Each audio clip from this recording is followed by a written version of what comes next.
A little tip for if you get to where you are maxing out these boxes, as of right now, it shows we have 11 words out of our 40 used. I'm just going to add in a couple of hyphens right here.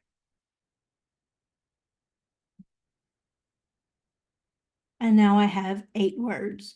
So when you put those hyphens in, the AI counts it as one word. All right, so we're just So going to no, generate our synopsis right here. Go ahead. that's so I'm sorry, another question. So you said under Story Bible, we're entering all the information for the main story. Can you just clarify one more time? Because I don't think I understood it. Then we go into each chapter, but yet we can change descriptions in Story Bible for each chapter. Absolutely, yeah. So I can do all this if I'm just wanting to load this up because I know all my overarching themes. And this is one of those things I have here. We find it, maybe this seeing it will help give a better example.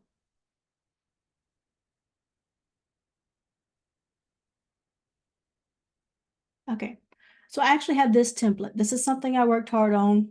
And this is actually how I used to load up my genre and style boxes. Genre is still pretty much the same. So when I'm starting a story, I like to give ChatGPT this little template and my outline. And then I'll ask it for all of this or my story summary, even if I haven't got to my outline part.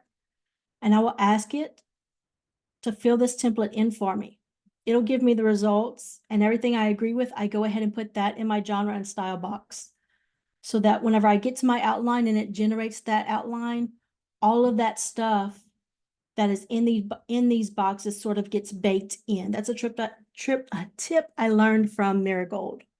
So whatever you have here, whenever you generate your outline, it's essentially baked into that. So I would put my overarching stuff, and then I would delete all the excess and only have in what pertains to that chapter I am working on. Because think about it, and I always use the horror and romance as an example because they're such extremes. If you're writing a horror novel, you know how, think about Jason and stuff like that. Friends are at the camp, at the cabin, they're having a good time, right? Well, if I'm putting horror in here and I'm asking for bloody descriptions of gore in my style box, well, guess what? Even though that first chapter is not meant to be that way, I know I don't want something horrible and bloody to happen in that first chapter. I told the AI that I wanted it. So it doesn't matter if my beats and story, don't hint at that. I still told it here that I wanted it to add those bloody descriptions of gore and that I wanted it to be a horror. So that's why it's important to change it up per chapter.